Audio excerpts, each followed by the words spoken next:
हरे कृष्णा। राधे राधे। आप सभी का स्वागत है। आज हम बात करने वाले हैं एक ऐसे पावन व्रत की जिसे करने मात्र से वर्षों के सभी पाप नष्ट हो जाते हैं, रोगों से मुक्ति मिलती है, जीवन में सुख समृद्धि आती है और भगवान श्री हरि विष्णु की विशेष कृपा प्राप्त होती है। जी हाँ, हम बात कर रहे हैं योगिनी एकादशी की। यदि आप चाहते हैं कि आपके जीवन से दुख, दरिद्रता, रोग, मानसिक तनाव और आर्थिक परेशानियां दूर हों तो इस वीडियो को अंत तक अवश्य देखिएगा, क्योंकि आज हम आप सबको बताएंगे कि योगिनी एकादशी साल 2026 में कब पड़ रही है, शुभ मुहूर्त क्या है, व्रत की संपूर्ण पूजा विधि क्या है, व्रत में क्या करें और क्या ना करें, इसके साथ ही साथ पौराणिक कथा क्या है, इस व्रत से कौन कौन से अद्भुत फल मिलते हैं और अंत में बताएंगे कुछ ऐसे विशेष उपाय जिसको करने से भगवान श्री हरि विष्णु और माता लक्ष्मी की विशेष कृपा प्राप्त होती है। तो आइए बिना देर किए हुए शुरू करते हैं योगिनी एकादशी व्रत के बारे में समस्त महत्वपूर्ण जानकारी। सनातन धर्म में वर्ष भर में आने वाली सभी एकादशियों का अपना विशेष महत्व होता है, लेकिन आषाढ़ कृष्ण पक्ष की एकादशी को आने वाली योगिनी एकादशी अत्यंत पुण्य फलदायी मानी जाती है। धार्मिक ग्रंथों के अनुसार इस दिन किया गया व्रत 88,000 ब्राह्मणों को भोजन करवाने के समान पुण्य प्रदान करता है। ऐसी मान्यता है कि जो व्यक्ति श्रद्धा और विश्वास से योगिनी एकादशी का व्रत करता है उसके जीवन से सभी कष्ट धीरे धीरे समाप्त होने लगते हैं। भगवान श्री हरि विष्णु उनके समस्त पापों का नाश कर देते हैं और उन्हें सुख, समृद्धि और अंत में मोक्ष प्रदान करते हैं। अब बात आती है साल 2026 में योगिनी एकादशी कब पड़ रही है। तो वर्ष 2026 में योगिनी एकादशी का व्रत 11 तारीख को रखा जा रहा है और इसके साथ ही साथ प्रारंभ तिथि में आप सबको बता दूं तो योगिनी एकादशी तिथि का जो प्रारंभ है वो 10 जुलाई को हो रहा है प्रातः 8:16 पर और एकादशी तिथि का समापन 11 जुलाई को प्रातः 5:22 पर होने जा रहा है। तो 11 जुलाई को ही जो व्रत है वो रखा जा रहा है। इसके साथ ही साथ कुछ लोग ये व्रत जो है वो 10 तारीख को भी रख रहे हैं। जो लोग 10 तारीख को रखेंगे वो लोग 11 तारीख को व्रत का पारण करेंगे और जो लोग 11 तारीख को व्रत करेंगे वो लोग 12 तारीख को व्रत का पारण जो है वो करेंगे। जो लोग 10 तारीख को रखेंगे वो 11 तारीख को दोपहर को 1:59 से लेकर 4:37 तक जो व्रत का पारण है वो कर सकते हैं। तो आपके आसपास प्रांत में जब भी एकादशी रखी जा रही है 10 जुलाई को या 11 जुलाई को, तब आप इस एकादशी का व्रत कर सकते हैं। इसके साथ ही साथ एकादशी तिथि का जो आरंभ है और समापन है वो पंचांग के अनुसार ही होगा। व्रत करने वाले जो भक्त हैं वो सूर्योदय के अनुसार एकादशी व्रत रखें और अगले दिन द्वादशी तिथि में व्रत का पारण करें। अपने शहर के पंचांग के अनुसार आप समय अवश्य देख लें। अब आइए बात करते हैं पूजा विधि की। तो प्रातः काल आपको ब्रह्म मुहूर्त में उठ जाना है, साफ पीले सफेद वस्त्र धारण करना है, मंदिर की अच्छे से साफ सफाई करना है, भगवान श्री हरि विष्णु माता लक्ष्मी की प्रतिमा या चित्र स्थापित करें, पीले फल, फूल, तुलसी दल, चंदन, धूप बत्ती, दीप, फल, पंचामृत अर्पित करना है और इसके बाद भगवान श्री हरि विष्णु के मंत्रों का जाप करना है। कम से कम 108 बार ओम नमो भगवते वासुदेवाय नमः मंत्र का जाप जरूर करें। यदि संभव हो सके तो भगवान श्री हरि विष्णु का विष्णु सहस्त्र या गीता का पाठ करें। दिन भर भगवान का स्मरण करें, रात्रि में भजन कीर्तन करें और अगले दिन ब्राह्मण अथवा जरूरतमंद व्यक्ति को भोजन और दान देकर व्रत का पारण करना चाहिए। अब बात आती है व्रत में हमें क्या खाना चाहिए।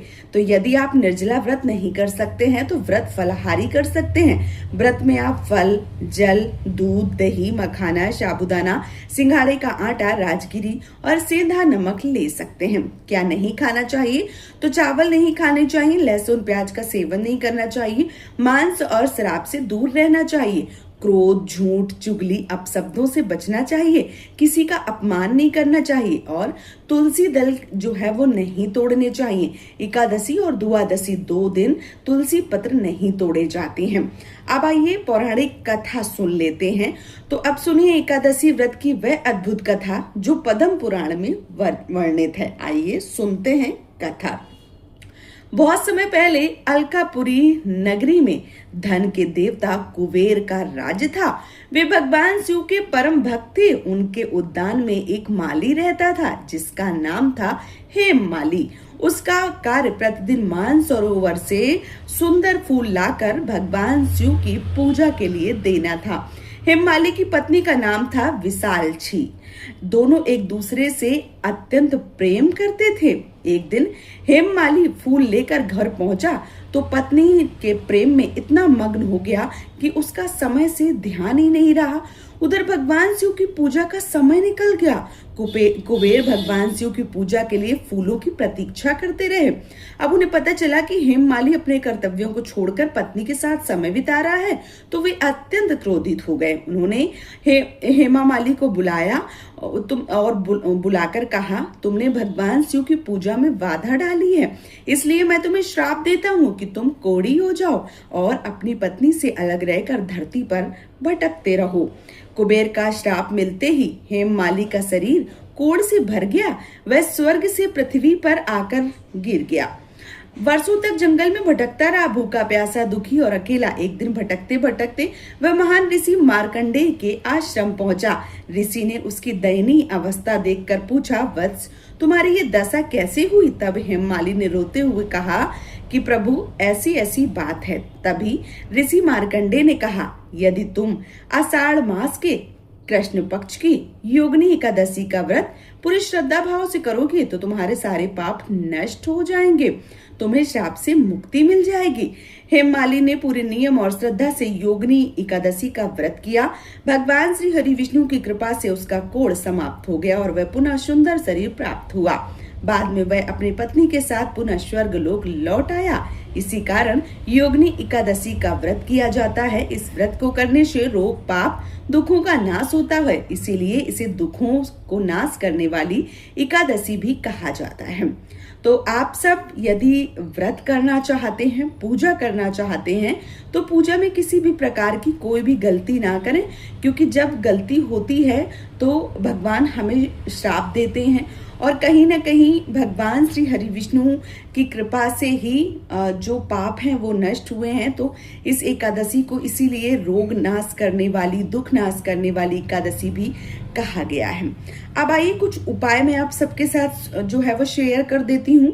तो इस दिन आपको घी का दीपक जलाना है, भगवान श्री हरि विष्णु को पीले फूल अर्पित करना है, 11 तुलसी दल अर्पित करना है, गरीबों को भोजन करवाना है, पीले वस्त्र और अन्न का दान करना है, ओम नमो भगवते वासुदेवाय मंत्र का जाप करना है। ऐसा करने से धन प्राप्ति होती है।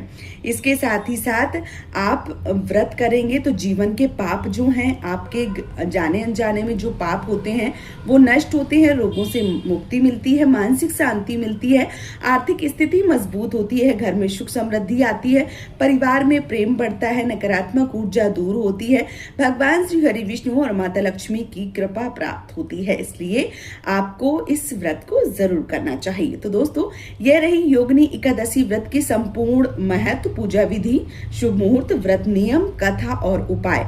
यदि आप भगवान श्री हरि विष्णु की कृपा प्राप्त करना चाहते हैं तो श्रद्धा और विश्वास के साथ योगिनी एकादशी का व्रत आपको जरूर करना चाहिए। अगर आपको यह जानकारी पसंद आई है तो वीडियो को लाइक करें, अपने परिवार और मित्रों के साथ इसे शेयर करें और हमारे चैनल पूनम की भक्ति को सब्सक्राइब करना बिल्कुल भी न भूलें। कमेंट बॉक्स में ओम नमो भगवते वासुदेवाय नमः मंत्र जरूर लिखें। भगवान श्री हरि विष्णु आप सभी के जीवन में सुख, शांति, समृद्धि और उत्तम स्वास्थ्य प्रदान करें। जय श्री हरि विष्णु, जय श्री कृष्णा, राधे राधे दोस्तों।